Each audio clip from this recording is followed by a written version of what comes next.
সমস্যা, বাধাবিঘ্ন, হার্ডলস, এই জিনিসগুলো এক একটি এমন নেগেটিভ শক্তি যা প্রতিটি মানুষ জীবনে অনুভব করেন। এই প্রসঙ্গে বইয়ের লেখক রবার্ট বলেছেন যে পৃথিবীতে মৃত মানুষ ছাড়া সমস্যা প্রত্যেকের হয়, সুতরাং জীবিত মানুষ মাত্রই তাকে সমস্যার সম্মুখীন হতেই হবে। আর আজকে আপনারা শুনছেন রবার্ট এইচ শুলারের লেখা বই tough times never lasts but tough peoples do. বন্ধুরা, আজকের এই বইটি এই সময় দাঁড়িয়ে আমাদের মতে প্রচণ্ড প্রাসঙ্গিক এবং প্রচণ্ড প্রয়োজনীয় একটি বই।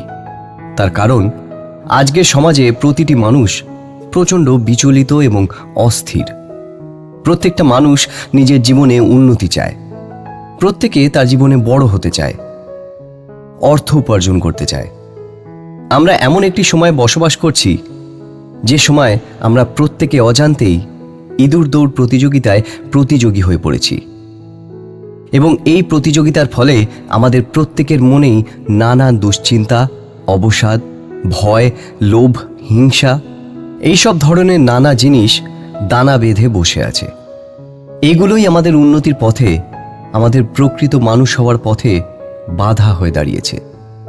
কারণ পৃথিবীতে সমস্যা প্রত্যেকটি মানুষেরই আছে, ধনী হোক বা মধ্যবিত্ত বা গরিব।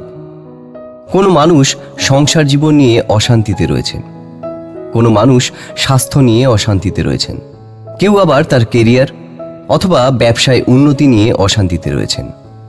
কিন্তু সমস্যার পরেও একজন মানুষের জীবনের পজিটিভ দিকগুলো উপেক্ষা না করে জীবনে যা আছে বা যা সে অর্জন করেছে তাই নিয়েই জীবনের কাছে কৃতজ্ঞ থাকা উচিত। এবং এই প্রসঙ্গে লেখক বলেছেন, thankful for what you have. আজকের দেখব যে খারাপ সময় অতিক্রম করে, দুঃসময় হার না স্বীকার করে একজন মানুষ কি করে নিজের জীবনে প্রতিজ্ঞাবদ্ধ এবং ডিটারমাইন্ড থেকে জীবনকে জয় করতে পারেন। আমাদের যে কোনো পরিস্থিতিতে আশাবাদী থাকা উচিত। আমাদের মানসিক চাপ সহ্য করার ক্ষমতা এবং তার কর্তব্য পরায়ণতা ও প্রতিজ্ঞাবদ্ধতা আমাদের জীবনে সফলতা জয় করতে সাহায্য করবে। আমাদের মনে রাখতে হবে যে প্রতিকূলতার মোকাবিলা করতে গিয়ে আমরা যেন জেদ বা নিষ্ঠা কোনোটাকেই বিসর্জন না দিয়ে দিই। জানতে হলে শুনতে থাকুন আজকের এই অডিও বুক সামারিটি। আর যদি এই অডিও বুক সামারিটি আপনার ভালো লাগে, অবশ্যই কমেন্ট করে জানাতে ভুলবেন না।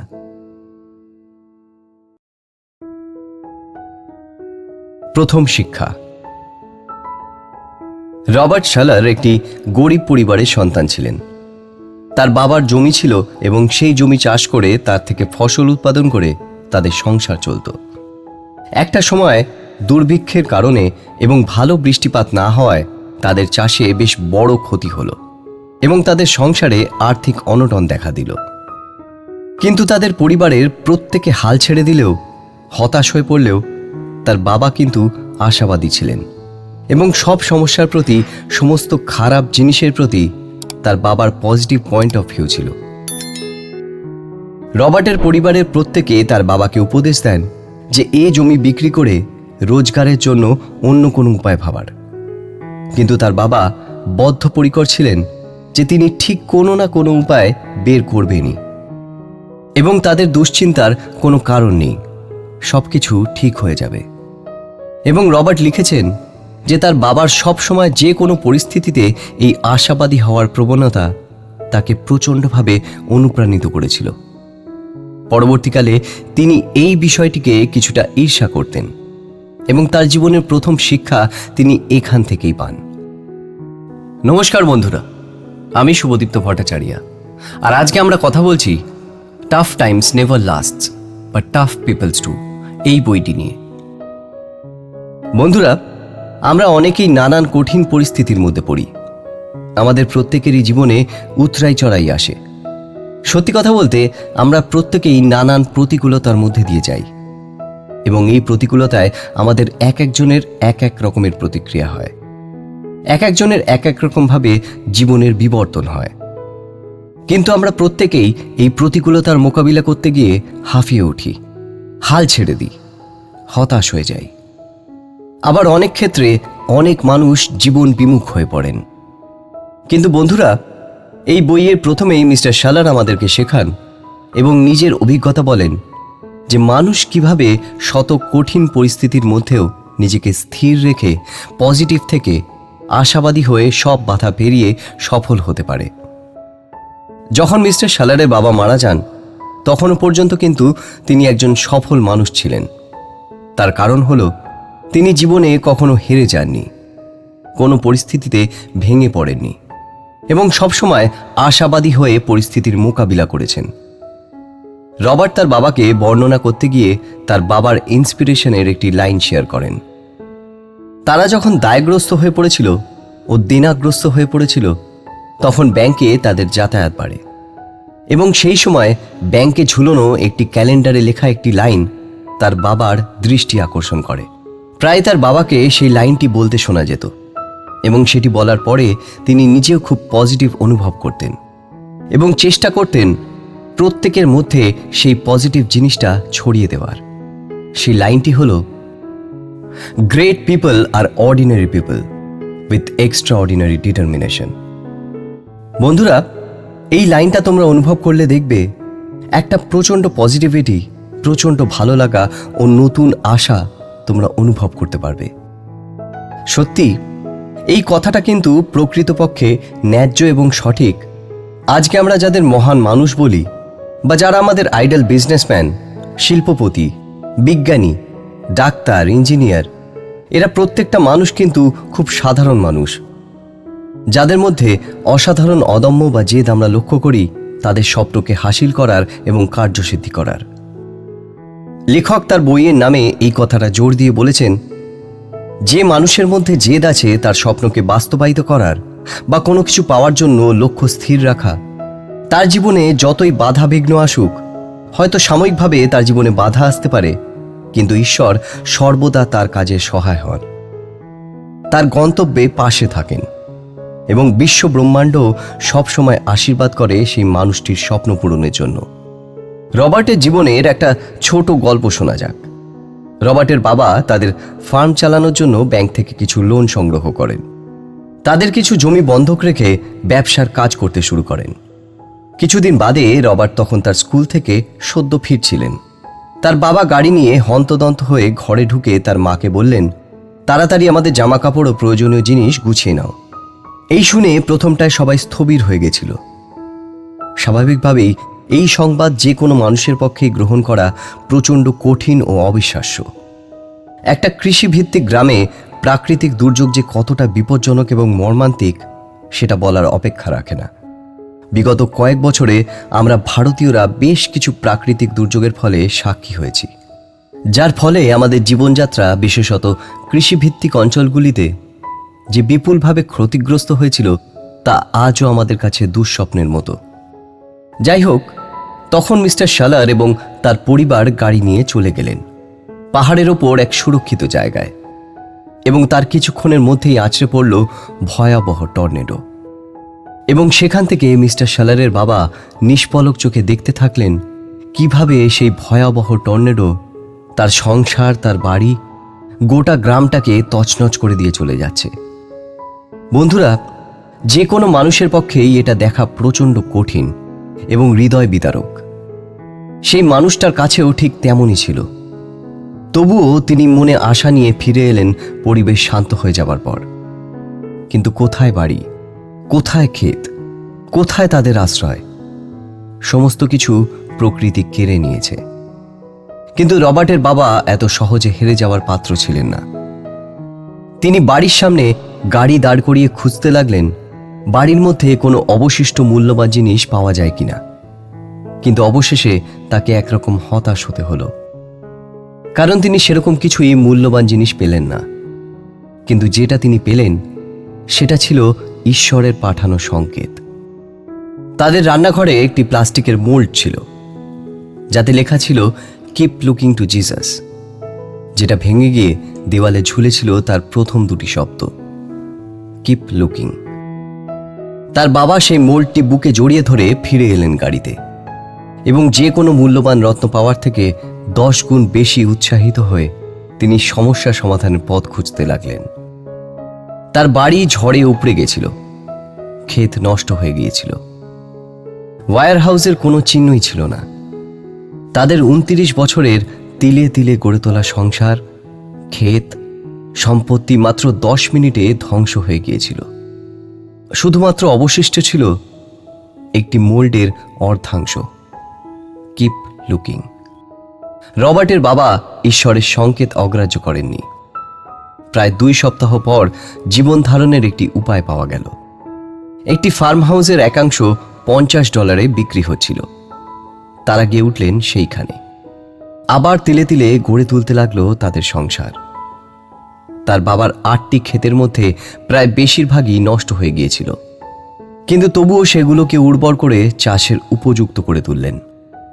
শুরু করলেন নতুন করে, এবং সেই সময় তার গ্রামের ক্ষতিগ্রস্ত হওয়া মানুষদের মধ্যে তার বাবা ছিলেন একমাত্র মানুষ যে আবার নতুন করে কৃষিকাজ শুরু করতে পেরেছিলেন।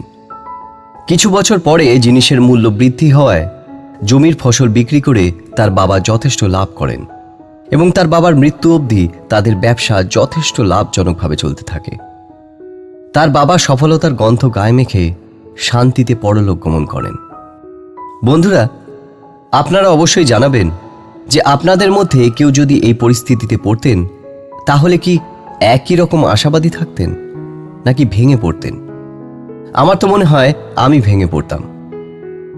এত মনে জোর থাকা খুব সহজ কথা নয়, কিন্তু মানুষ যদি ধৈর্য এবং আশাবাদী থেকে সমস্যার সমাধান খুঁজতে পারে, তাহলে ঈশ্বরও তাকে ফিরিয়ে দেন না।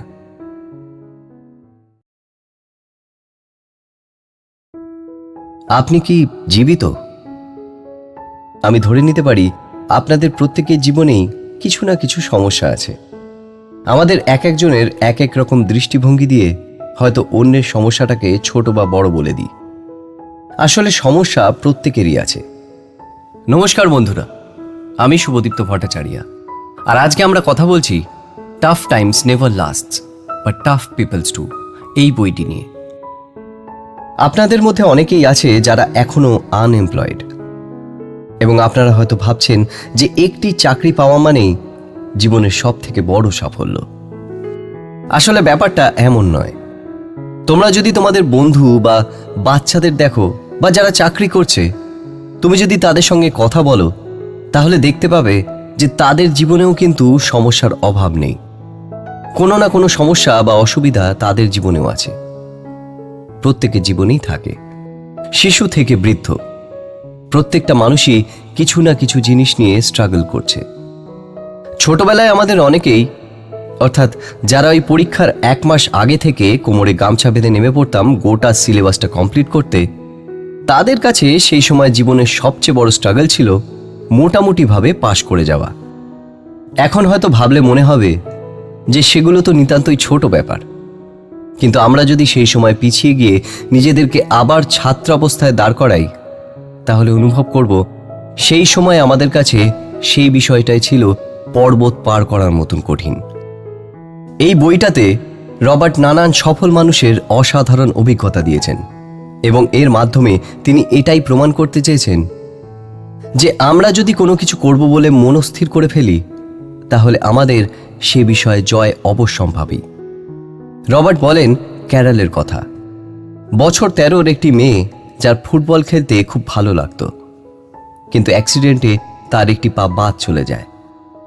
তার শরীর সম্পূর্ণভাবে ক্ষতিগ্রস্ত হলেও, তার হাড় মাংসপেশি প্রচণ্ডভাবে আঘাতপ্রাপ্ত হলেও, সেই ছোট মেয়েটির উৎসাহ এবং মনোবল ছিল দুর্ভেদ্য এবং অতুলনীয়।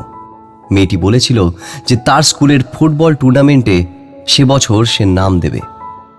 অবাক করা মনোবল দেখে তার মা এবং তার বাবা প্রচণ্ড অবাক হয়ে যান, কিন্তু ক্যারলের মনোবলের কাছে তাদেরকে হার স্বীকার করতে হয়। ক্যারল প্রস্থেটিক লেগ পরে নিজেকে ট্রেন করে সেই বছর ফুটবল টুর্নামেন্টে তাদের দলকে জেতায়। শুধু তাই নয়, সে দলের সেরা খেলোয়াড় হিসেবে স্বীকৃতিও পেয়েছিল। তাহলে এটাই প্রমাণ হলো যে tough time never lasts but tough people do. Robert বলেছেন, আমরা যদি জীবনের ঝুঁকি নিই এবং চ্যালেঞ্জ নিতে পারি, তাহলে কখনোই পুরোপুরিভাবে ফেলিওর হতে পারবো না। রবার্ট ইন্টারভিউ করেন মেরি নামের একজন গায়িকাকে, যার একটি মেজর অ্যাক্সিডেন্টে তাকে মৃত্যুর মুখে পড়তে হয়েছিল, কিন্তু রবার্ট যখন তাকে ইন্টারভিউ করেন, সেই 69 বছর বয়সী মানুষটি যেন একজন দীপ্তিমান তরুণীর মতন প্রাণ শক্তিতে উজ্জ্বল হয়ে আছেন, এবং তার এই মনোবল ও ইচ্ছা শক্তির কাছে অবশেষে তার সমস্ত প্রতিবন্ধকতা হার স্বীকার করেছিল, এবং অবশেষে তিনি একজন সফল গায়িকা হিসেবে যথেষ্ট খ্যাতি ও সম্মান অর্জন করেন। সবথেকে বড় কথা, তার এই জীবনযুদ্ধ আমাদের প্রত্যেককে শেখায় যে হেরে যাওয়া হয়তো খুব সহজ। আমরা যখন কোনো কাজে বাধাপ্রাপ্ত হই, তখন হতাশ হয়ে চুপ করে বসে থাকি, মন খারাপ করি। ভেঙে পড়া যতটা সহজ, আবার নতুন উদ্যমে নতুনভাবে কাজে লেগে পড়া ততটাই কঠিন। কিন্তু বন্ধুরা, আমরা যদি ইতিহাস ঘাঁটি, তাহলে দেখতে পাব যারা হেরে যাওয়ার পর উঠে দাঁড়িয়ে আছেন, জীবনের কাছে বশ্যতা স্বীকার করেননি, তারাই ইতিহাসের পাতায় অমর হয়ে রয়েছেন। রবার্ট আরও বলেন জন প্রুন্টির কথা, যিনি ছিলেন একজন অ্যাথলিট, যিনি একটি লং জাম্পের সময় ভুলভাবে ল্যান্ড করার ফলে পায়ের জায়গায় মাথাটা মাটিতে পড়ে যায়, যার ফলস্বরূপ তার ঘাড় ভেঙে তিনি প্যারালাইজড হয়ে যান। বন্ধুরা, একজন অ্যাথলিট যার পেশা এবং অভ্যেস শরীরচর্চা এবং শরীরকে যতটা সম্ভব অ্যাক্টিভ রাখা, এই রকম একজন মানুষের সম্পূর্ণভাবে প্যারালাইজড হয়ে যাওয়া প্রচণ্ড কষ্টকর। শুধুমাত্র শারীরিক ব্যথা বা কষ্ট নয়, মানসিকভাবে একটা মানুষ যে কতটা ভেঙে পড়তে পারে আমরা কল্পনাও করতে পারবো না। কিন্তু জন ছিলেন একজন উইনার, শুধু স্পোর্টসের ফিল্ডে নয়, জীবনযুদ্ধেও প্যারালাইজড অবস্থায় ইলেকট্রিক হুইলচেয়ারে তিনি যতদিন ছিলেন, ততদিন তার মনে একটাই জেদ ছিল যে তাকে যেভাবে হোক সুস্থ হতে হবে, শরীরটাকে যেভাবে হোক হিল করতে হবে। সেই সময় তার জীবনে একটিই মন্ত্র ছিল, 3টে ডি। প্রথম ডি হচ্ছে ডি ফর ডিজায়ার, বেঁচে থাকার ডিজায়ার। দ্বিতীয় ডি হল ডেডিকেশন, এবং তৃতীয় ডি হল ডিটারমিনেশন।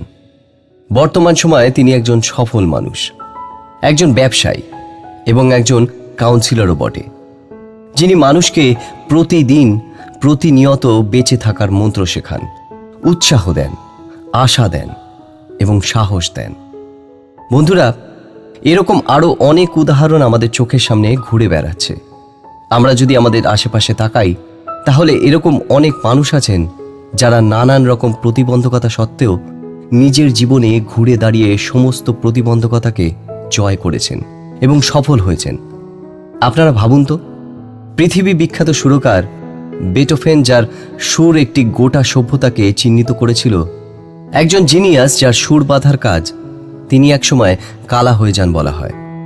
যখন তিনি 5th সিম্ফনি কন্ডাক্ট করছেন এবং স্বাভাবিকভাবেই তিনি মিউজিশিয়ানদের দিকে ফিরে তাদের নির্দেশ দিচ্ছেন, এবং যখন বাজনা শেষ হয়ে যায়, দর্শকদের মধ্যে যে প্রবল উত্তেজনা, প্রচণ্ড করতালি, সেটা তিনি শুনতেও পান না, এবং একজন মিউজিশিয়ান এসে তাকে উল্টো দিকে অর্থাৎ দর্শকদের দিকে ঘুরিয়ে দেন, এবং তখন তিনি দেখতে পান তার সেই সুর অর্থাৎ সেই সিম্ফনি দর্শকরা কতটা পছন্দ করেছেন।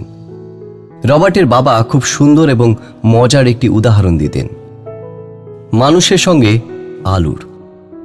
আগেই বলেছি রবার্টের বাবা কিভাবে তার ব্যবসা দাঁড় করান।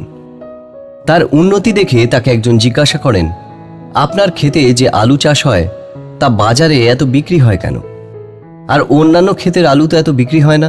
তখন রবার্টের বাবা উত্তর দেন, আমি যখন ট্রাকে আলু নিয়ে বাজারে যাই, তখন আমি সবথেকে অমসৃণ এবং দীর্ঘ পথ বেছে নিই।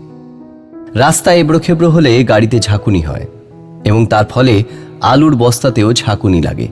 ফলে যেটা হয়, ছোট মাপের আলুগুলো নিচে চলে যায় এবং বড় মাপের আলুগুলো উপর দিকে উঠে আসে। তার ফলে গ্রাহকরা আমার ক্ষেতের আলুগুলো বেশি পছন্দ করে, কারণ সেগুলো বড় এবং হৃষ্টপুষ্ট। একই রকমভাবে মানুষরাও তাই, যারা কঠিন সময় অনড় থাকে তারা উপর দিকে ওঠে, এবং যারা ভেঙে পড়ে, দুর্বল হয়ে যায়, ওই বস্তার নিচের দিকে ছোট আলুগুলোর মতোই তলায় পড়ে থাকে। এবার আমরা উপরে উঠতে চাই নাকি তলায় পড়ে থাকতে চাই, সেটাই হচ্ছে আমাদের চয়েস। সমস্যাকে হাতিয়ার বানাও। বন্ধুরা, আমি এতক্ষণ নানান সফল মানুষের উদাহরণ দিয়ে বলেছি যে জেদ এবং নিষ্ঠা একটা মানুষকে কি করে সফল করতে পারে। এবার বলবো আপনারা কিভাবে এই পদ্ধতিগুলো নিজের জীবনে অ্যাপ্লাই করবেন। নমস্কার বন্ধুরা, আমি শুভদীপ্ত ভট্টাচার্য, আর আজকে আমরা কথা বলছি tough times never lasts but tough peoples do এই বইটি নিয়ে। আর এই বইয়ের লেখক রবার্ট এইচ শুলার। বন্ধুরা, মিস্টার শুলার নিজের জীবনের নানান উতরাই চড়াই ও বিভিন্ন মানুষের জীবন পর্যবেক্ষণ করে এবং ইন্টারভিউ করে 6টি পদ্ধতিতে উপনীত হয়েছেন, যা যে কোনো মানুষের যে কোনো সমস্যার সমাধান করতে পারে। আমরা জেনে নেব সেই উপায়গুলো কি কি। প্রথমত বন্ধুরা, যেমন আমরা আগে আলোচনা করেছি যে সমস্যা কারো ব্যক্তিগত এবং চিরস্থায়ী নয়, প্রত্যেকটা মানুষের জীবনেই আসে এবং একটা সময় পর চলেও যায়। বন্ধুরা, এখানে রবার্ট বলেন তার এক বন্ধুর কথা, যিনি অত্যন্ত ধনী এবং সফল একজন ব্যবসায়ী ছিলেন, যাকে যে কোনো সাধারণ মধ্যবিত্ত মানুষই হিংসা করবে। রবার্ট বলেছেন তার বন্ধু তার বাড়ির গ্যারেজে মাত্র $250 দিয়ে তার ব্যবসা শুরু করে। যত দিন যেতে থাকে তার ব্যবসা ক্রমশ বাড়তে থাকে। নানান উতরাই চড়াই দেখার পরে বর্তমান সময়ে তার নেটওয়ার্থ প্রায় কয়েকশো মিলিয়ন ডলার। তিনি সমুদ্রের কাছে একটি বিলাসবহুল বাংলো কিনে সেখানে বসবাস করছেন। বন্ধুরা, তোমাদের মধ্যে প্রায় 90% মানুষই ভাবছে সত্যি কি সুখের জীবন। আমরা যদি এরকম একটা জীবন পেতাম বা এত অর্থ পেতাম তাহলে সত্যি জীবনটা সুখের হতো। কিন্তু তোমরা জেনে অবাক হবে, তার এই বন্ধু বর্তমানে তার বাড়ির সমস্ত কাজ, রান্না করা থেকে শুরু করে ঘর পরিষ্কার, বাগান পরিচর্যা নিজে এবং তার পরিবার মিলে করেন। তার বাড়িতে কোনো পরিচারক রাখেননি। তার বক্তব্য, তার বাড়িতে যখন পরিচারকরা বাড়ির সমস্ত কাজ করতেন তখন হয়তো ওনার বাড়ির দায়িত্ব অনেকটাই কম ছিল। কিন্তু একই সঙ্গে যে সমস্যাটা তার জীবন বিপন্ন করে তুলেছিল তা হলো তার প্রাইভেসি। এত পরিচারক আর পরিচারিকা আবৃত থাকার ফলে তিনি তার প্রাইভেট সময় উপভোগ করতে পারতেন না তার মর্জি মতো। এবং সেই মানুষটার কাছে এত অর্থ, সম্পত্তি, জৌলুস সব কিছু অর্থহীন মনে হয়, কারণ তিনি তার জীবনের প্রকৃত স্বাদ পাচ্ছেন না।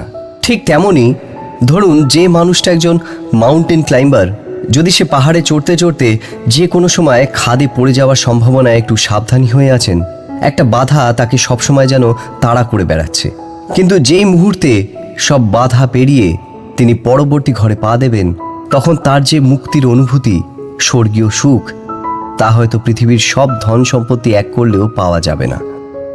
কোনো মানুষই সমস্যামুক্ত নয়। সমস্যামুক্ত জীবন হলো অনেকটা মরীচিকার মতন।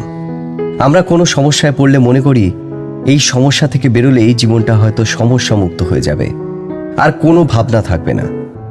কিন্তু সেটা সম্পূর্ণভাবে হয় না। একটা সমস্যার সমাধান হলে অন্য আরেকটি সমস্যা অন্য কোনোভাবে চলেই আসে। দ্বিতীয়, প্রত্যেক সমস্যারই একটি সময়সীমা বা এক্সপায়ারি ডেট থাকে। কোনো সমস্যাই আজীবন চলতে পারে না। একটা সময় পরে সেটা আস্তে আস্তে জীবন থেকে চলেই যায়। সুতরাং কোনো সমস্যাতেই খুব বেশি ভেঙে পড়া উচিত নয়, কারণ সেটি ক্ষণস্থায়ী। তৃতীয়, প্রত্যেক সমস্যাই এক একটি পজিটিভ পসিবিলিটি বা সম্ভাবনার জন্ম দেয়। খুব ইন্টারেস্টিংলি আমরা যদি ভেবে দেখি, ইঁদুর আমাদের প্রত্যেকের বাড়িতেই সমস্যার এক অন্যতম কারণ। কিন্তু উল্টো দিকে যদি দেখা যায় তাহলে এই ইঁদুরই কিছু মানুষকে জীবন ধারণের উপায় করে দিয়েছে। মানে ইঁদুর আছে বলেই প্রচুর কোম্পানি ইঁদুর মারার বিষ, ইঁদুর ধরার কল ও আঠা এবং নানান প্রোডাক্ট ম্যানুফ্যাকচার করেছেন, যার ফলে প্রচুর মানুষ তাদের জীবিকা নির্বাহ করতে পারছেন। একজন মানুষের সমস্যা অন্য একজন মানুষের জন্য আশীর্বাদ হতে পারে। যেমন আমাদের বাংলায় প্রবাদ আছে, কারোর পৌষ মাস আর কারোর সর্বনাশ। যেমন আমরা অর্থাৎ মানুষরা অসুস্থ হয়ে পড়ি বলেই হাসপাতাল তৈরি হয়েছে, ডাক্তার তৈরি হয়েছেন। মানুষ অপরাধ করে বলেই আইন তৈরি হয়েছে, উকিল, জাজ, পুলিশ ইনাদের প্রয়োজন হয়েছে। সুতরাং সমস্যায় ভেঙে না পড়ে তার পজিটিভ দিকগুলো খোঁজা উচিত। চতুর্থ, আমাদের জীবনের প্রত্যেকটি সমস্যা আমাদেরকে একটু একটু করে গড়ে তোলে। আমরা আমাদের জীবনের সমস্যার মোকাবিলা করতে করতেই ধীরে ধীরে প্রকৃত মানুষ হয়ে উঠি। এখানে মিস্টার শালার একজন সুপার সাকসেসফুল সেলস পার্সনের কথা বলেছেন, যার মাসিক রোজগার লক্ষাধিক টাকা। এবং রবার্ট জানতে পারেন তিনি একজন ইতিহাসের ছাত্র। তিনি একটি স্কুলে শিক্ষকতা করতেন এবং তিনি প্রকৃতপক্ষে একজন প্রচণ্ড খারাপ শিক্ষক ছিলেন। তার লেকচার ছাত্রদেরকে প্রচণ্ডভাবে বোর করত। তার কারণ তিনি নিজেও চাকরির প্রতি এবং তার পড়ানোর পদ্ধতির প্রতি বোর ছিলেন। একটা সময়ের পরে তার খারাপ পারফরমেন্সের জন্য তাকে চাকরি থেকে বের করে দেওয়া হয়। তখন তিনি জেদের বশে ঠিক করে ফেলেন তাকে জীবনে কিছু একটা করতেই হবে। এবং যে সময় রবার্ট তার ইন্টারভিউ করেছেন সেই সময় তিনি একজন সফল সেলস পারসন এবং তার মাসিক ইনকাম সাধারণত একজন শিক্ষকের কল্পনাতীত। তিনি তখন বলেছেন যে তিনি সেই মানুষগুলোর কাছে প্রচণ্ড কৃতজ্ঞ যারা তাকে সেদিন চাকরি থেকে তাড়িয়ে দিয়েছিলেন, কারণ তারা যদি তাকে না তাড়াতেন তাহলে তিনি হয়তো আজকে সফল এবং ধনী হতে পারতেন না। পঞ্চম, বন্ধুরা, আমাদের জীবন আকস্মিকতায় ভরা। আমরা কেউ জানি না যে আগামীকাল কি হতে চলেছে।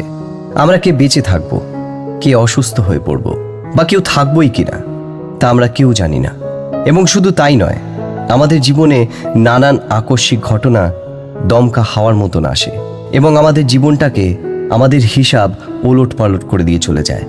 সব কিছু আমাদের হাতে থাকে না ঠিকই, কিন্তু এই আকস্মিকতায় আমরা কিভাবে রিয়্যাক্ট করব, কিভাবে গ্রহণ করব এবং তার সঙ্গে কি করে ডিল করব তা আমাদের হাতেই আছে।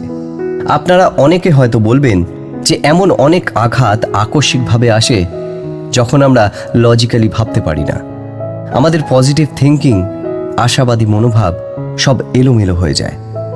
সেটা ঠিকই, তবে আমাদের উচিত যতটা সম্ভব আমাদের নিজেদের নিয়ন্ত্রণে রেখে আমাদের সমস্যাগুলোকে আমাদের সঠিক সিদ্ধান্তের মাধ্যমে সমাধান করা উচিত। আমাদের ডিসিশনেই কিন্তু আমাদের জীবনের সমস্যা বা সমাধান নির্ভর করে। ষষ্ঠ, আমাদের জীবনের প্রত্যেকটি সমস্যার এক বা একাধিক পজিটিভ এবং নেগেটিভ সলিউশন থাকে। যেমন ধরা যাক, একজন মহিলার সমস্যা হলো আনওয়ান্টেড প্রেগন্যান্সি। তার কাছে দুটো রাস্তা। একটি রাস্তায় তাকে সাহসী হয়ে যুদ্ধ করে একটি প্রাণ বাঁচাতে হবে এবং দায়িত্ব পালন করতে হবে, আর দ্বিতীয় শর্টকাট উপায়টি হলো অ্যাবর্শন করানো। প্রথম পদ্ধতিটি হয়তো অপেক্ষাকৃত অনেকটাই কঠিন।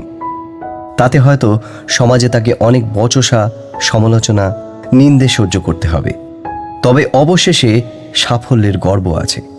আর দ্বিতীয় পদ্ধতি অপেক্ষাকৃত সহজ, কিন্তু তাতে তাকে সারা জীবন অনুশোচনা করতে হবে। প্রথমটি হলো পজিটিভ ডিসিশন, দ্বিতীয়টি নেগেটিভ। ধরা যাক আপনি আর্থিকভাবে ভেঙে পড়েছেন, দেনার দায়ে আপনি ডুবে গেছেন। আপনার কাছে দুটো উপায় আছে, একটি নেগেটিভ, অন্যটি পজিটিভ।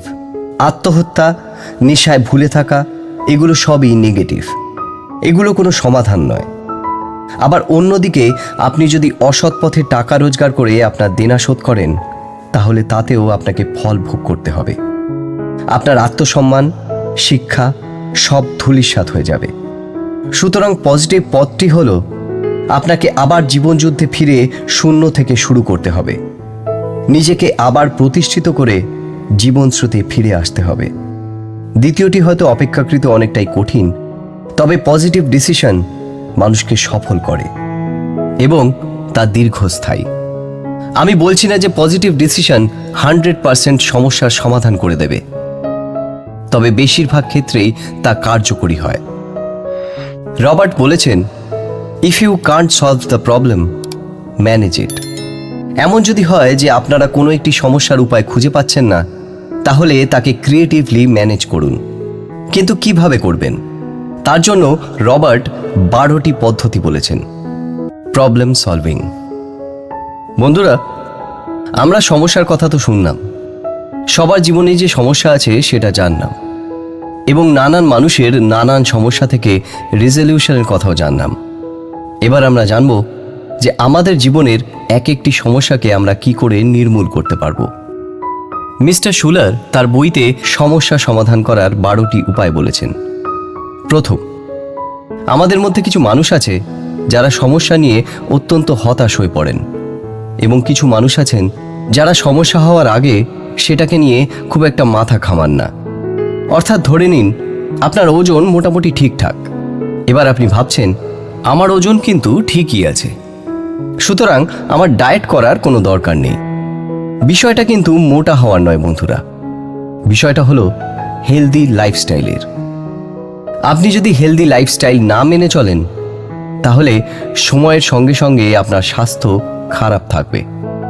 ধরা যাক আপনি ধূমপান করেন এবং আপনার দৃঢ় বিশ্বাস সিগারেট খেয়ে সবার লাংস ক্যান্সার হতে পারে, কিন্তু আপনার সেটা হবে না। সুতরাং আপনি আপনার সমস্যাগুলি নিয়ে উদাসীন এবং সেটাকে খুব একটা গুরুত্ব দিচ্ছেন না। বন্ধুরা, সেটা কিন্তু বিপজ্জনক, কারণ আমাদের প্রত্যেকটা সমস্যা, সেটা ছোট হোক বা বড়, আমাদের কিন্তু গুরুত্ব দেওয়া উচিত। যে সমস্যাটা আপনার আজকের দিনে সামান্য বলে মনে হচ্ছে, সেটাই আগামী দিনে বিধ্বংসী আকার নিতে পারে। দ্বিতীয়, এবার আপনারা অনেকেই হয়তো আসন্ন বিপদ নিয়ে ঘাবড়ে গেছেন। এখানে ঘাবড়ানোর কিছুই নেই। ধরা যাক আপনার বিজনেস বন্ধ হওয়ার মুখে, এতে ঘাবড়ানোর কিচ্ছু হয়নি। আপনার বিজনেস বন্ধ হলে পৃথিবী শেষ হয়ে যাবে না, আপনি আবার নতুন করে শুরু করতে পারবেন। ধরা যাক আপনি চাকরি ছেড়ে দিয়েছেন, ঘাবড়ানোর কিচ্ছু নেই, পৃথিবীতে চাকরির অভাব নেই। রবার্ট ক্যারলের অ্যাক্সিডেন্টের খবর পেয়ে যখন ফ্লাইটে করে ফিরছিলেন, তখন তিনি ঈশ্বরের কাছে প্রার্থনা করছিলেন যেন সব ঠিক হয়ে যায়, এবং সেই সময় একটি সাইনবোর্ডে লেখা দেখতে পান, play it down and pray it up.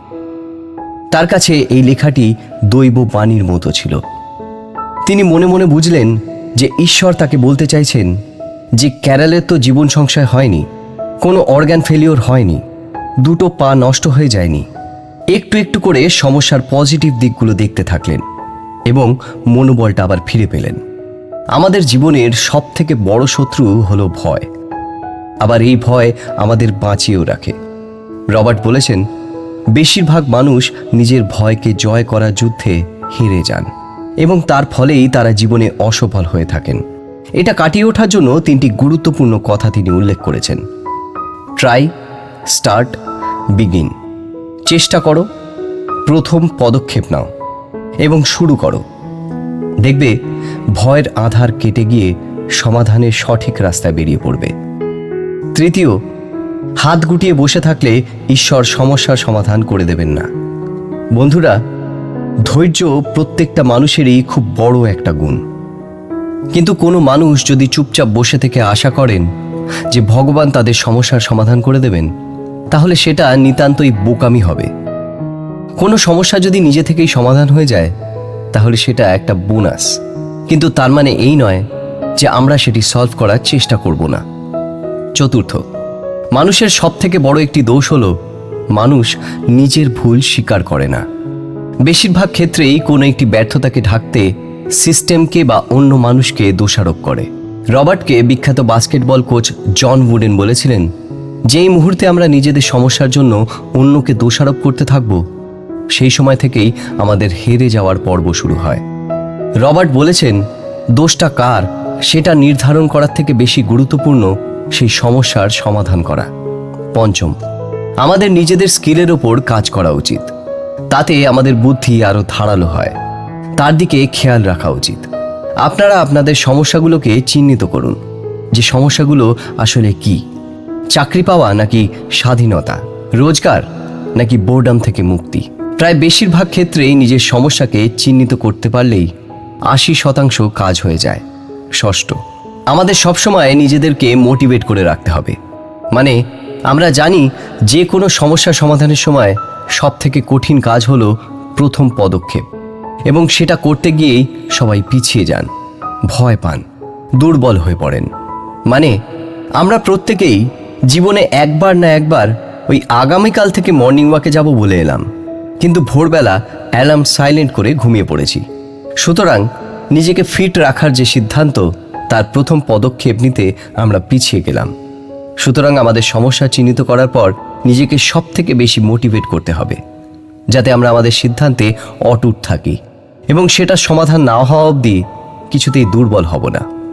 সপ্তম, মিস্টার শুলারকে একজন জিজ্ঞাসা করেছিলেন, আমি কিভাবে চাকরি পাব? রবার্ট হেসে তাকে জিজ্ঞাসা করেছিলেন, তুমি ইঁদুর কি করে ধরবে? লোকটি অপ্রত্যাশিত প্রশ্নে একটু চমকে গিয়েছিল। রবার্ট বলেছিলেন, আমি যখন ক্রিস্টাল ক্যাথিড্রাল বানানোর জন্য কয়েক মিলিয়ন ডলারের ডোনেশন জোগাড় করার চেষ্টা করছি, তখন আমিও এই প্রশ্ন শুনেছিলাম। ফাদার আমাকে এই প্রশ্নটাই করেছিলেন, তোমাকে যদি একটি ইঁদুরই ধরতে হয় তাহলে দেশ বিদেশ ঘুরে অনেক কিছু করে কোনো লাভ নেই।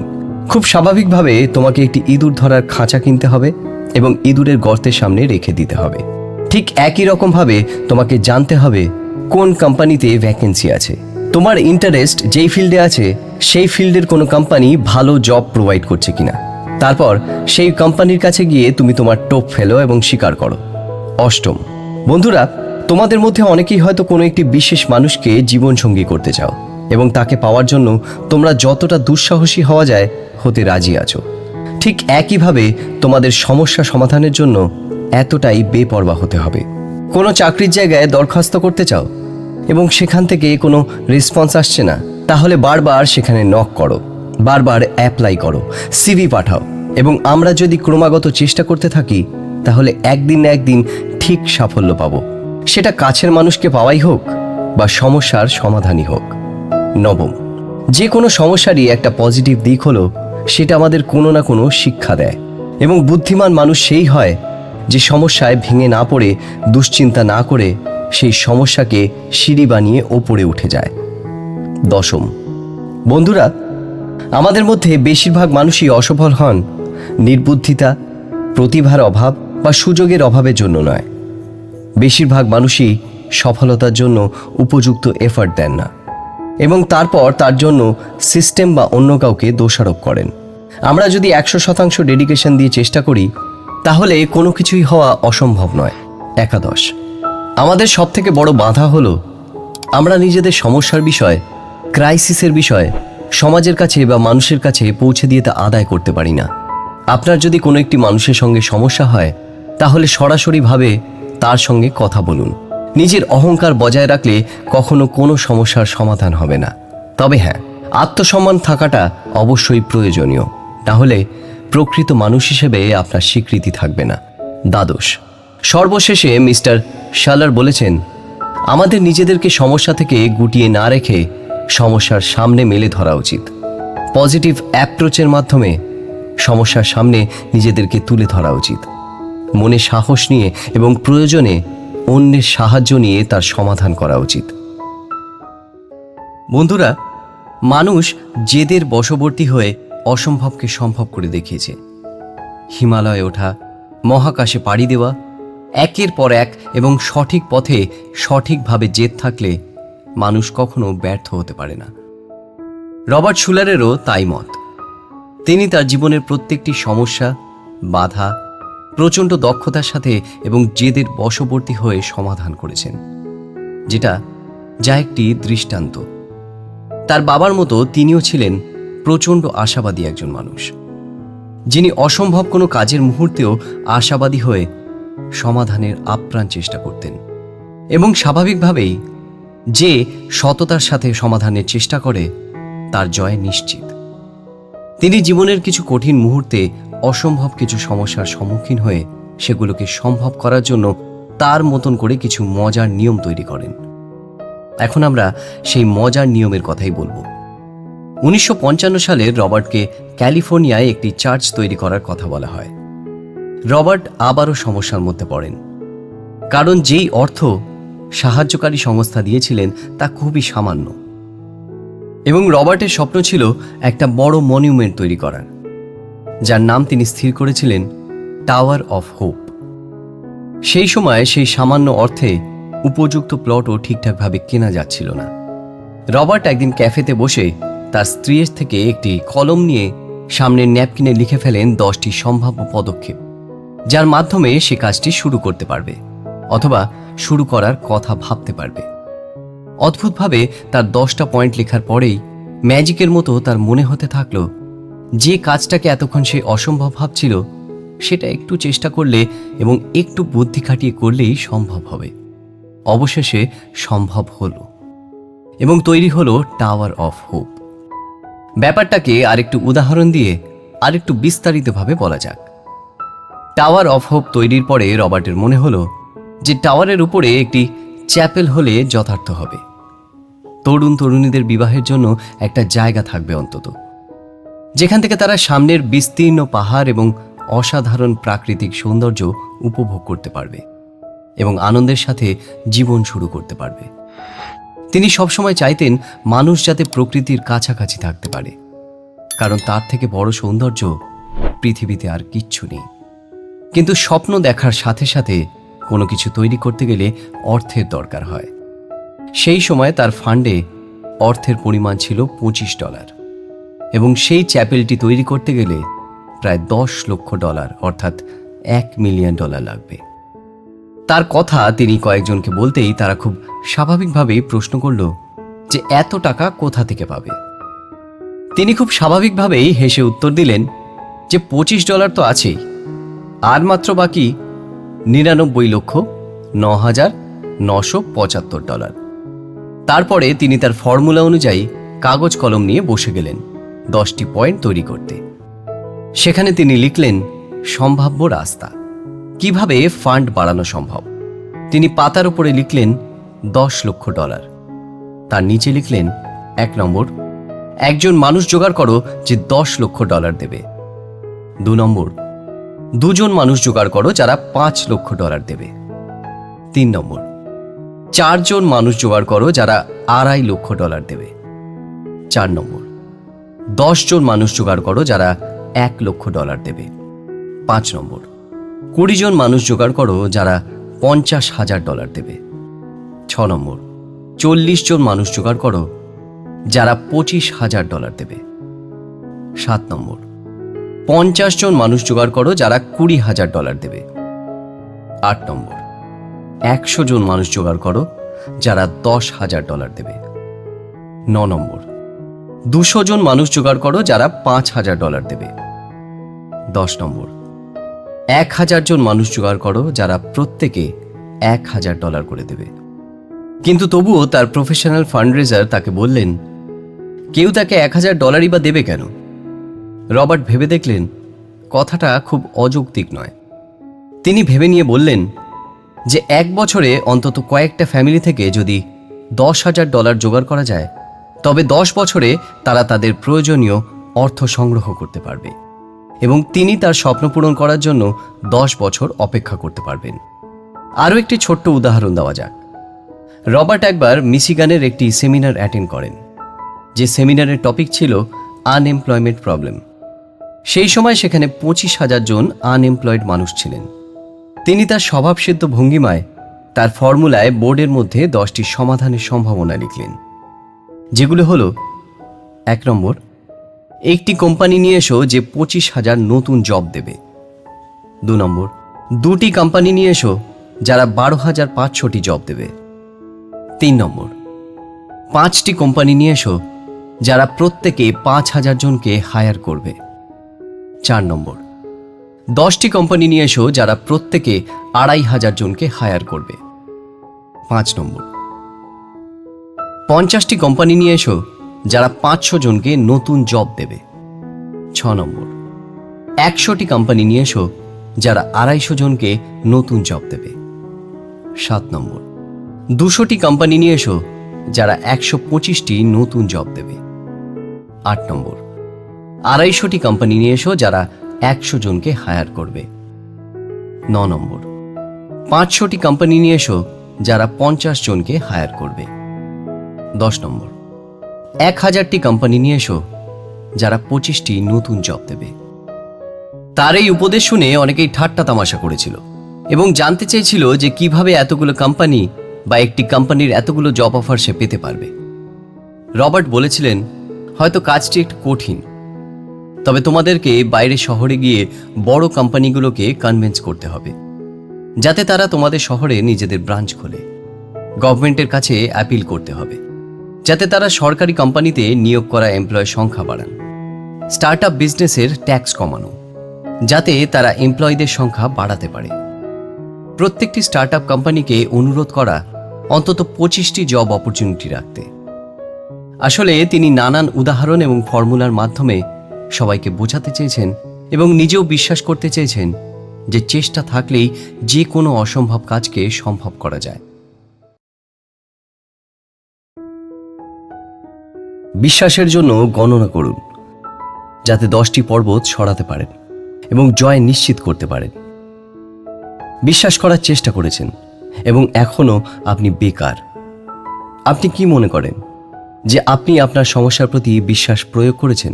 তাহলে এটি এখনো দূর হবে না কেন? আপনি যে সমস্ত বিশ্বাস সংগ্রহ করতে পারেন তা অনুশীলন করেছেন? অসুবিধা এখনো প্রচুর। কেউ একবার বলেছিলেন, যিশু কি ভুল ছিলেন?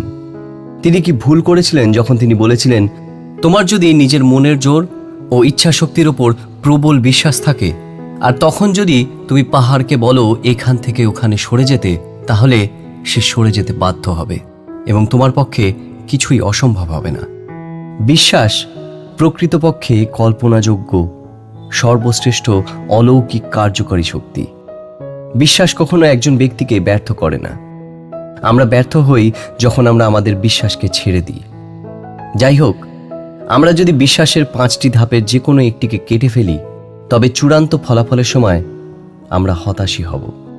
বিশ্বাস হলো বীজের মতো।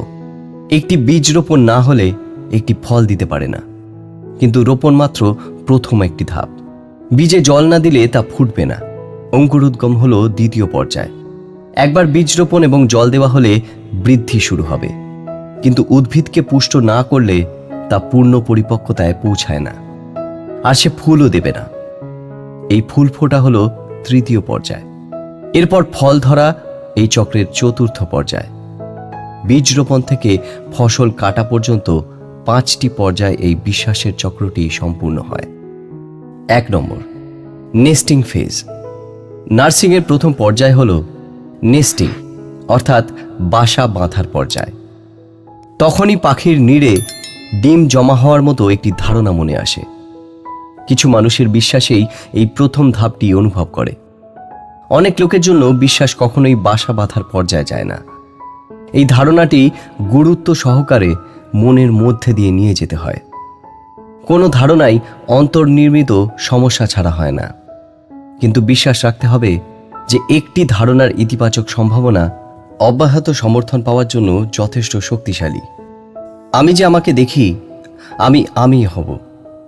পর্বত চলমান বিশ্বাস বিকাশ নিশ্চিত করতে একটি ইতিবাচক ইমেজ তৈরি করতে হবে। যদি নিজেকে এমন একজন ব্যক্তি হিসেবে দেখেন যিনি আরও শিক্ষিত এবং জ্ঞানী হতে চলেছেন, তাহলে আপনি ঠিক তাই হবেন। আপনার নিজের সম্পর্কে আপনার মনের চিত্রটি স্ববাস্তবকরণের শক্তিগুলিকে প্রকাশ করবে। একটি নেতিবাচক মানসিক ছবি ধরে রাখুন এবং এটি নিঃসন্দেহে অবিচ্ছিন্নভাবে একটি শারীরিক বাস্তবতায় পরিণত হবে, যা নেতিবাচক ফলাফল ঘটাবে। ইতিবাচক ফলাফলই একটি ইতিবাচক মানসিক ছবি অনুসরণ করে। বিশ্বজগতে ঈশ্বরের দ্বারা নির্মিত বিশ্বাসের একটি অপরিবর্তনীয় আইন। এখন নিজের একটি ইতিবাচক ছবি আঁকুন। আপনার ধারণাগুলিতে বিশ্বাস করুন এবং বিশ্বাস প্রথম ধাপে টিকে থাকবে। 2 নম্বর, টেস্টিং পর্যায়। বিশ্বাসের দ্বিতীয় পর্ব হল টেস্টিং বা পরীক্ষার পর্যায়। কোনো ব্যক্তি তার মস্তিষ্কের মধ্যে দিয়ে চলা প্রতিটি ধারণা নিয়ে বেপরোয়া এবং দায়িত্বহীনভাবে এগিয়ে যায় না। নিজস্ব মূল্য সিস্টেম থেকে উদ্ভূত প্রশ্ন জিজ্ঞাসা করে ধারণা পরীক্ষা করা আবশ্যক। মূল্য ব্যবস্থায় কোনো দ্বন্দ্ব না থাকলে সিদ্ধান্ত নেওয়া সহজ। 3 নম্বর, ইনভেস্টিং পর্যায়। বিশ্বাসের তৃতীয় পর্যায় হল ইনভেস্টিং বা বিনিয়োগের পর্যায়, যেখানে একটি পাবলিক প্রতিশ্রুতি থাকে। এই মুহূর্তে অনেকে তাদের বিশ্বাসকে দুর্বল মনে করে। যদি ইচ্ছা এবং প্রার্থনার দ্বারা নির্ধারণ করেন যে জনসাধারণের প্রতিশ্রুতিবদ্ধ হবেন, তাহলে সফল হওয়া যেতে পারে এবং সম্ভাবনা অপ্রতিরোধ্য। দুর্ভাগ্যবশত অনেকে তাদের বিশ্বাসকে মরতে দেয় যখন তারা ব্যর্থ হয়। যখন আমাদের কঠোর পরিশ্রম বা নগদ দিয়ে আমাদের ধারণাগুলিকে ব্যাকআপ করতে হয়, তখন ঠান্ডা হওয়া সহজ। এই তৃতীয় পর্বে অনেকে তাদের বিশ্বাসে ব্যর্থ হয়। তারা তাদের স্বপ্নে যা পেয়েছে তা বিনিয়োগ করার জন্য যথেষ্ট বিশ্বস্ত হয় না। চেষ্টা করুন। এবার চতুর্থ পর্বের জন্য প্রস্তুত হন। 4 নম্বর, আররেস্টিং পর্যায়। নেস্টিং, টেস্টিং এবং বিনিয়োগের পর্যায়গুলি প্রায় অবিচ্ছিন্নভাবে চতুর্থ পর্যায়ে নিয়ে যায়। এখানে শুরু হয় আরেস্টিং পর্যায়। আপনি অঙ্গীকার করেছেন, আপনি লাইনে আপনার নাম রেখেছেন, আপনি আপনার দৌড় শুরু করেছেন। এখন আপনাকে সমস্যা আক্রমণ করবে। সমস্যার উপরই আপনার পরাজয় নির্ভর করছে। আপনি ভাবতে শুরু করেছেন যে আপনি জীবনের চেয়ে বেশি কামড়ে ফেলছেন। ভাবছেন যে আপনি আপনার বিনিয়োগের সঙ্গে একটি ভয়ানক ভুল করেছেন কিনা। মেঘকে বিশ্বাস করো না, সূর্যের আলোকে বিশ্বাস করো। বিদ্যুতের ঝলকানিতে কম্পাসের দিক সেট করবেন না, সেটি তারা দিয়েই সেট করতে হবে। সূর্যকে বিশ্বাস করো, ছায়াকে বিশ্বাস করো না। স্বপ্নকে বিশ্বাস করুন। সিদ্ধান্ত নেওয়া সহজ হবে যখন মূল্য ব্যবস্থায় কোনো দ্বন্দ্ব থাকবে না। 5 নম্বর, ক্রেস্টিং পর্যায়। হ্যাঁ, বিশ্বাসের অন্তিম পর্যায় হলো ক্রেস্টিং ফেজ। পাহাড়ের চূড়া মাপা হয়, সাফল্য অবশেষে অর্জিত হয়। একটা অভ্যাস ভেঙে গেছে, টাকা আপনার পথে প্রবাহিত হয়। শিকলগুলো আলগা হয়ে গেছে। সুস্থ হলে ডাক্তার বলেছেন আপনি এখন বাসায় যেতে পারেন। তুমি রোদে ফিরে যাও। একটি ভাঙা সম্পর্ক নিরাময় হয়। জীবনের শূন্যতা এবং একাকিত্ব একটি নতুন বন্ধু এবং প্রিয়জনের দ্বারা পূর্ণ হয়। আদালতে মামলা নিষ্পত্তি হয়। অর্থনীতি ঘুরে দাঁড়ায়। একটি চাকরির সুযোগ আপনার পথে আসে। শীত কেটে গেলে বসন্ত ফিরে আসে। ঈশ্বর কখনোই সূর্যকে ঝড় থেকে বাঁচাতে ব্যর্থ হন না, এবং যারা চালিয়ে যেতে থাকে তারা শেষ পর্যন্ত সফলভাবে বেঁচে থাকে। এবং এই প্রক্রিয়ার মধ্যে অন্যদের কাছে সাহসের সঙ্গে লড়াই চালিয়ে যাওয়ার জন্য একটি অবিশ্বাস্য অনুপ্রেরণা।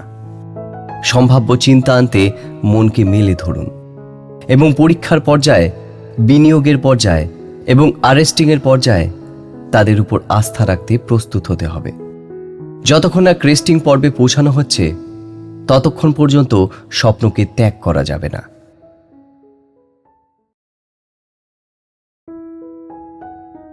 প্রার্থনা সেই শক্তি যা সবকিছুকে সফলভাবে একত্রিত করে।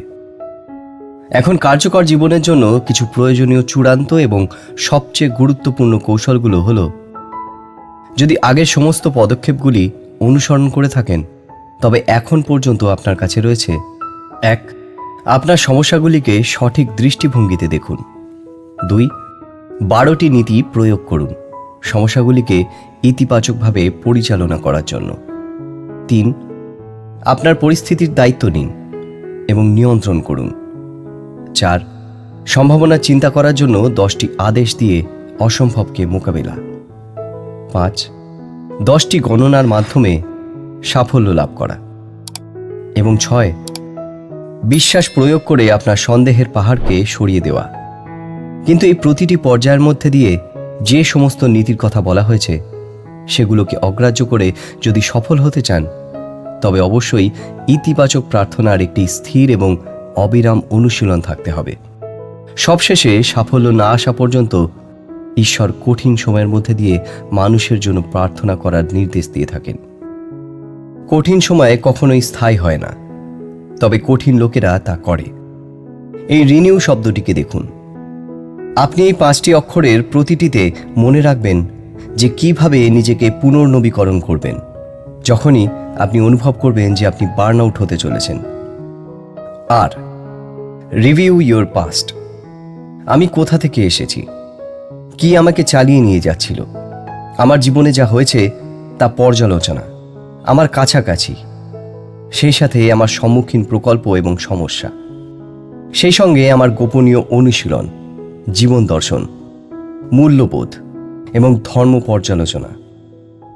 মানসিক শক্তির উৎস কী ছিল তা পর্যালোচনা করা। অতীত কি, এখন উত্তেজিত হই না কেন, কি একটি বিশেষ ব্যক্তি বা একটি প্রকল্প যা আমাকে আগে অনুপ্রাণিত করেছিল, সেই ব্যক্তি কি চলে গেছে, বা প্রকল্পটি কি সম্পূর্ণ হয়ে গেছে, অথবা আমাকে কোনো সমস্যা দ্বারা চ্যালেঞ্জ করা হচ্ছে এবং সমস্যা কি এখন সমাধান করা হয়েছে। সম্ভবত কতজন প্রতিপক্ষ দ্বারা চ্যালেঞ্জ করা হয়েছে।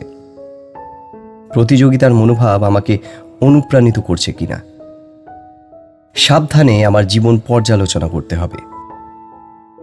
ই, এক্সামিন অল দ্য পসিবিলিটিস। লক্ষ্য হিসেবে কি সেট করবেন?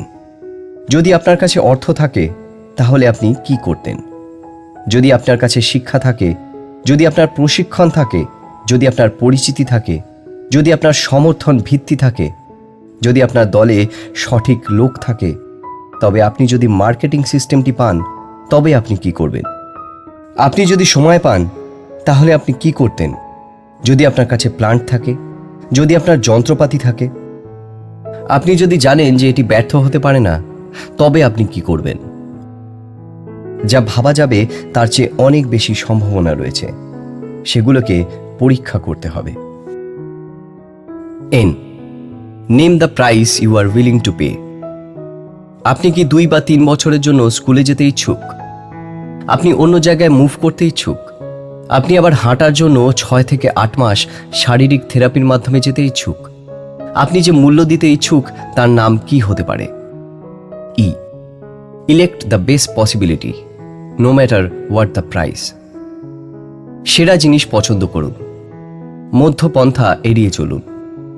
মধ্যপন্থাই আমাদের সংকুচিত করে, কিন্তু শ্রেষ্ঠত্বের প্রতিশ্রুতি শক্তির একটি অবিশ্বাস্য উৎসকে ত্যাগ করে। মূল ত্যাগ যাই হোক না কেন, তার থেকেই আমাদের সেরা নির্বাচন করতে হবে।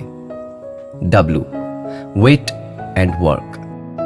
কাজ করা, চেষ্টা করা এবং ধৈর্য ধরে রাখা ছাড়া সম্ভবত আর কিছুই কঠিন নয়। কিন্তু ঈশ্বরের ভালো সময়, আশা এবং সাহায্য আমাদের পথে আসবে।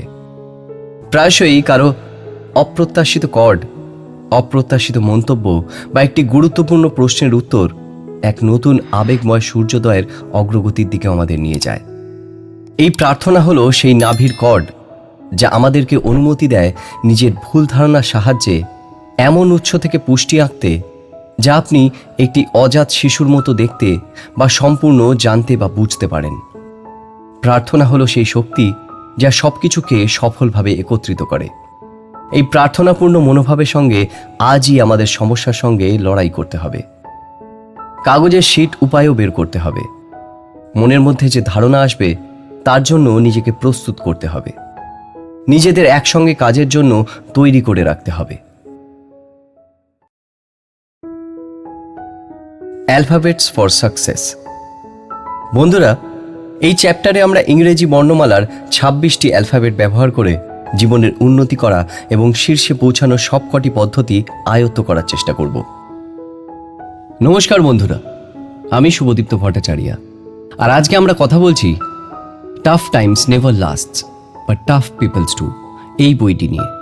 আর এই বইয়ের লেখক রবার্ট এইচ শুলার। ইংরেজি বর্ণমালার প্রথম শব্দ হল এ। এতে অ্যাফার্মেশন। আমাদের সবার জন্য অ্যাফার্মেশন থাকা উচিত যে আমরা নিশ্চয়ই পারব। আমাদের প্রত্যেকের মধ্যে কোনো না কোনো গুণ আছে, আমাদের যেগুলোকে চিহ্নিত করতে হবে। তাহলেই আমরা নিশ্চয়ই আমাদের গন্তব্যে পৌঁছাব, এবং জীবনে অ্যাফার্মেশন থাকলে সাফল্য নিশ্চিত। বি, এই লেটারটি আমাদের নিজেদের ওপর বিলিফ বা বিশ্বাস করতে শেখায়। অ্যাফার্মেশনের পরে যেটা সব থেকে বেশি গুরুত্বপূর্ণ সেটা হচ্ছে আমাদের নিজের ওপর বিশ্বাস। আপনাদের প্রতিভার প্রতি, শিক্ষার প্রতি যদি আপনাদের সম্পূর্ণ বিশ্বাস থাকে তাহলে আপনারা চেষ্টা করলেও কখনোই অসফল হতে পারবেন না। সিতে হলো কমিট বা প্রতিজ্ঞাবদ্ধ হওয়া। আমাদের প্রত্যেকের জীবনে কোনো না কোনো স্বপ্ন আছে। কারোর হয়তো বড় ডাক্তার হওয়া, কারোর দারুণ পেইন্টার হওয়া, কেউ বা সফল গায়ক হতে চান। এবং সেই স্বপ্নগুলোকে বাস্তবায়িত করার জন্য সব থেকে প্রয়োজনীয় যে জিনিসটা সেটা হলো প্রতিজ্ঞাবদ্ধ হওয়া। ডিতে dare to try, dare to love, dare to make a commitment, dare to take a risk. বন্ধুরা, আপনারা যদি সাহস না দেখান তাহলে স্বপ্ন দেখার কোনো অর্থই হয় না। রিস্ক নেওয়ার সাহস না থাকলে কখনোই এগোনো যায় না এবং সমস্যা সমাধান করা যায় না। E for educate. একবার একজন শিক্ষক আমাকে বলেছিলেন যে জীবনে সঠিক পথে উন্নতি করার সবথেকে বড় শর্টকাট যদি কিছু থেকে থাকে তাহলে তা হলো শিক্ষা। অন্য যে কোনো কাজ করতে গেলে তোমাকে প্রচুর পরিশ্রম করতে হবে, কিন্তু শিক্ষা অর্জন করা সবথেকে সহজ এবং সাফল্যের সবথেকে কাছের রাস্তা। এফে ফাইন্ড। নিজের ট্যালেন্টকে, স্বপ্নকে, সময়কে, অর্থ এবং রাস্তাকে খুঁজতে হবে। ঈশ্বর সবসময় সব রাস্তা তৈরি রাখেন না, কিছু রাস্তা আমাদেরকে নিজেদের খুঁজে বার করতে হয়। জিতে গিভ ইয়োর বেস্ট। আমরা আমাদের পোটেনশিয়াল অনেক সময় নিজেরাই জানতেই পারি না। অনেক ক্ষেত্রেই আমরা সম্পূর্ণ চেষ্টা না করেই হার স্বীকার করে নিই। কিন্তু যে কোনো বিষয়ে যা আমরা অর্জন করতে চাই তাতে আমাদের নিজের 100% দেওয়া উচিত। H for hope. আশা মানুষকে বাঁচিয়ে রাখতে সাহায্য করে। খুব কম সংখ্যক মানুষ কঠিন সময় আশা রাখতে পারেন। মিস্টার শালারের মেয়ে ক্যারল প্রাণঘাতী দুর্ঘটনার হাত থেকে ফিরে আসার পরে যখন তার একটি পা বাদ চলে যায়, তখন তার তীব্র মনের জোর এবং আশা তাকে বাঁচিয়ে রেখেছিল এবং প্রাণশক্তি জুগিয়েছিল। Eye for imagination. বন্ধুরা, কল্পনা শক্তি কিন্তু মানুষকে অনেক বেশি পরিমাণে সম্ভাবনা এবং পজিটিভিটির যোগান দেয়। আমাদের মস্তিষ্ক এমন এক জিনিস যা মানুষকে বাঁচতে শেখায়। একজন ক্রিয়েটিভ পেশার সঙ্গে যুক্ত মানুষের কল্পনা শক্তি তার একমাত্র অবলম্বন। G for junk. জাঙ্ক ফুডের মতো জাঙ্ক চিন্তাভাবনাও আমাদের জন্য ক্ষতিকর। আপনার নিজের ওপর করুণা করা বা হিংসা অন্যের সফলতায় বা হিংসাত্মক মনোভাব কিংবা অ্যাংজাইটি, ভয়, এই সবই কুসংস্কার থেকে জন্ম নেয়। এগুলো প্রত্যেকটাই আমাদের মস্তিষ্কের জন্য জাঙ্ক বা আবর্জনা। আমরা যদি আবর্জনাকে দিনের পর দিন আমাদের বাড়িতে রেখে দিই তাহলে পরিবেশ অস্বাস্থ্যকর হয়ে উঠবে। সুতরাং আমাদের উচিত আবর্জনা সঠিক জায়গায় ফেলে দেওয়া। K for knockout. আমাদের জীবনের ডিপ্রেশন, ডিসকারেজমেন্ট বা অনুৎসাহ, এগুলোকে নকআউট করতে শেখা হলো পরের ধাপ। এল ফর লাভ। একজন বড় মাপের মানুষ সেই হয় যে নিজেকে নিয়ে নিজে মশকরা করতে পারেন। আমাদের দেশে এমন অনেক রত্ন আছেন যাদের এই সেন্স অফ হিউমার শিক্ষণীয় এবং শুধু নিজেকে নিয়ে নয়, জীবনের যে কোনো সিরিয়াস বিষয় হালকা করে নেওয়ার পদ্ধতি হলো হাসি বা রসিকতা। M for make it happen. এরপরের ধাপ হলো স্বপ্ন এবং কল্পনাকে বাস্তবে রূপ দেওয়া। স্বপ্নকে বাস্তব রূপ দেওয়ার সময় একজন মানুষের গুণ বিচার হয়। N for negotiate. এ থেকে জেডের মধ্যে নেগোশিয়েট হলো একটা খুব গুরুত্বপূর্ণ পয়েন্ট। ধরা যাক এখনো এরোপ্লেন আবিষ্কার হয়নি। আপনি একটা স্বপ্ন দেখলেন যে আপনি ডানা মেলে আকাশে উঠছেন এবং সেই স্বপ্নটাকে বাস্তবায়িত করার জন্য আপনি দিন রাত মানুষের উঠতে পারার কৌশল ভাবতে থাকলেন। একসময় আপনি এরোপ্লেন আবিষ্কার করলেন, যেটা আপনার ডানা হয়তো গজিয়ে দেবে না, কিন্তু আকাশে উড়ে বেড়ানোর অভিজ্ঞতা দেবে। এটাকে স্যাক্রিফাইস নয়, নেগোশিয়েট বলা হয়। O for overlook and overcome. মানুষ একা, কোনো টিম বা অন্য সাহায্য ছাড়া একা সফল হতে পারে না। সুতরাং আমাদের প্রত্যেককে নিয়ে চলা উচিত। আমাদের জীবনে কিছু সমস্যা থাকে যা ফিক্স করা যায় না, তাই জন্য কিছু সমস্যা অমীমাংসিত থাকা উচিত। সেগুলোকে ওভারলুক করে যাওয়াই বুদ্ধিমানের কাজ। P for preserve. এই অক্ষরের মাধ্যমে রবার্ট আমাদেরকে বলতে চেয়েছেন আমাদের নিজের স্বপ্ন এবং সময় সংরক্ষণ করা উচিত। Q for quit. আমাদের নিজেদের জীবন সুগম করতে কিছু জিনিস ত্যাগ করতে হবে। অভিযোগ করা, হতাশ হওয়া, নেগেটিভ স্মৃতি বা ঘটনা, এসবের থেকে আমরা মুক্তি পেলে বেশিরভাগ সমস্যার সমাধান হয়ে যাবে। আর ফর রেকগনাইজ। যারা মনে করেন তারা জীবনে কখনো সফল হননি, তাদের নিজেদেরকে বলতে হবে আমাকে রেকগনাইজ করতে হবে বা চিনতে হবে নিজের প্রতিভা, নিজের চাওয়া, নিজের মূল্য, আত্মসম্মান। S for share. আমাদের প্রত্যেকের উচিত আমাদের ক্ষমতা, প্রভাব, ভালো কাজ শেয়ার করা। অনেক ক্ষেত্রে মানুষ অনেক সমস্যায় জড়িয়ে পড়েন, তার কারণ তারা কাজ এবং প্রশংসা সঠিকভাবে ভাগ করতে পারেন না। T for trade of. এর মানে হলো আমাদের কিছু জিনিস পেতে গেলে কিছু জিনিসের মোহ ত্যাগ করতে হবে। শান্তি পেতে গেলে ক্ষমতা, সুখ পেতে গেলে অর্থ, স্বচ্ছন্দ পেতে গেলে যশ, আর ভালোবাসা পেতে গেলে হিংসা। You for unlock. আনলক করতে হবে আমাদের জীবনের কিছু মূল্যবোধ, মানুষের প্রতি বিশ্বাস, আশা এবং ভালোবাসা। V for visualise. নিজের স্বপ্নকে সবসময় ভিজুয়ালাইজ করুন। কঠিন সময়ে নিজের স্বপ্নের প্রতি দৃষ্টি নিবদ্ধ রাখুন, তাহলে দেখবেন রাস্তা কখনো ভুল হবে না। W for work. আমাদের শাস্ত্রে বলা আছে, কাজ করে যাও, ফলের আশা করো না। X for X ray. X ray বলতে বন্ধুরা এখানে রবার্ট বোঝাতে চেয়েছেন আমাদের মোটিভ, আমাদের সমস্যা, এই সব কিছু একবার এক্স রের মতো গভীর বিশ্লেষণ করে দেখা উচিত। এগুলো কতটা গুরুত্বপূর্ণ এবং আমরা সেগুলোর প্রতি কতটা প্যাশনেট। Y for yield. এখানে রবার্ট বলেছেন প্রত্যেকটি মানুষের নিজেদেরকে উর্বর করে স্নেহ পরায়ণ হয়ে একজন ভালো মানুষ হয়ে ঈশ্বরের কাছে নিজেকে সমর্পণ করা উচিত। Z for zip it up. শেষ অক্ষরে রবার্ট বলেছেন আমরা যদি নিজেদের মোটিভকে এক্স রের মতন বিশ্লেষণ করে দেখার জন্য প্রস্তুত হই, নিজেদেরকে উর্বর করে একজন ভালো মানুষ হিসেবে ঈশ্বরের কাছে সমর্পণ করি, তাহলে আমরা জীবন সম্পর্কে নিশ্চিত হতে পারি।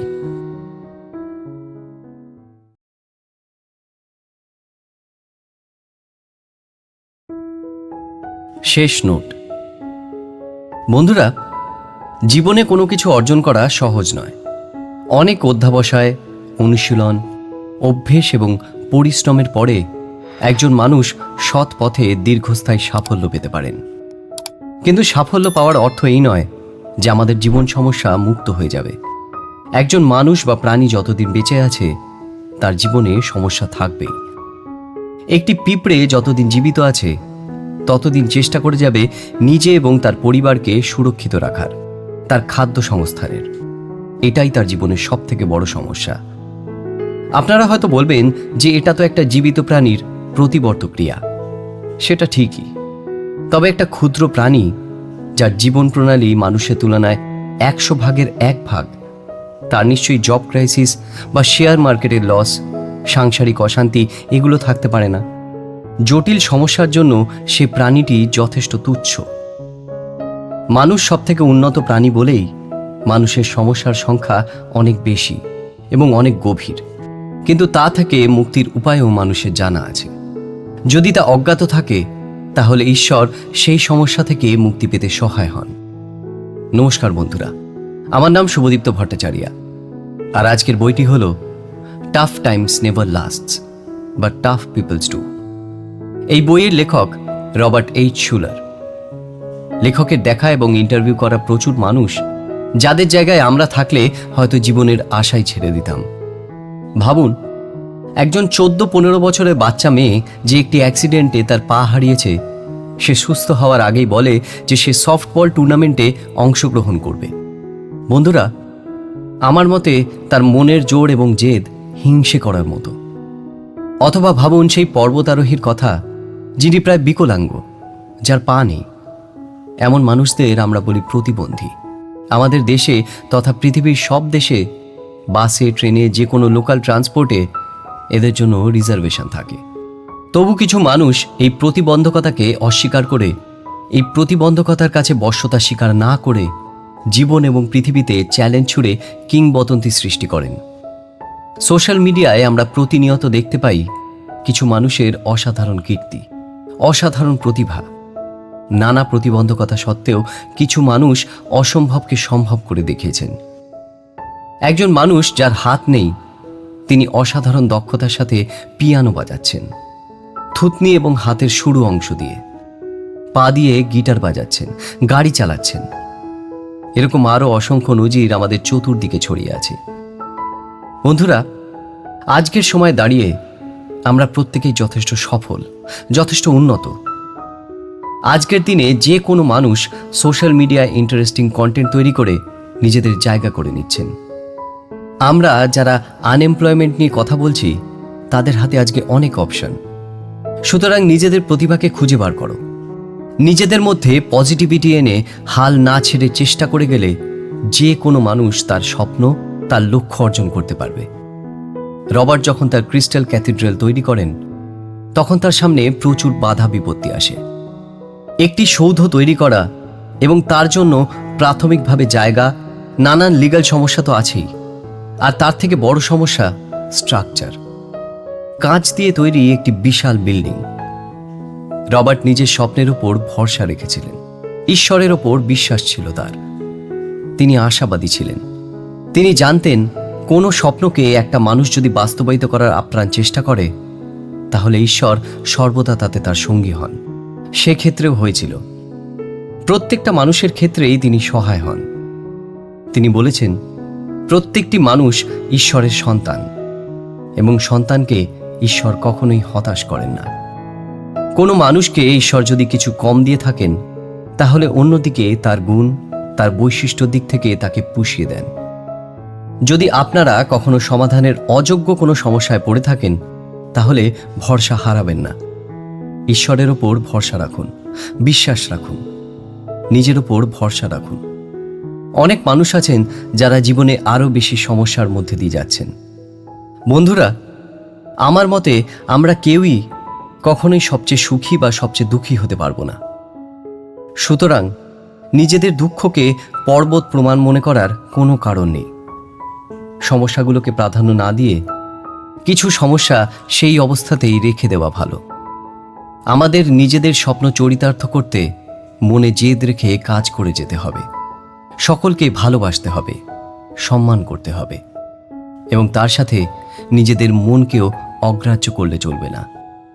দৃষ্টি নিবন্ধ রেখে এগিয়ে চলতে হবে, যেভাবে মন চায়।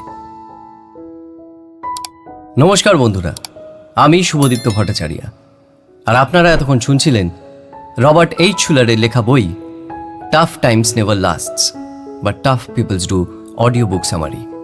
এই বইটির অডিও বুক সামারি আপনাদের কেমন লাগলো সেটা অবশ্যই কমেন্ট করে জানাতে ভুলবেন না। আর তার সাথে সাথে কোন বইয়ের অডিও বুক সামারি আপনারা শুনতে চান সেটাও অবশ্যই জানাবেন। ততক্ষণ ভালো থাকুন, সুস্থ থাকুন,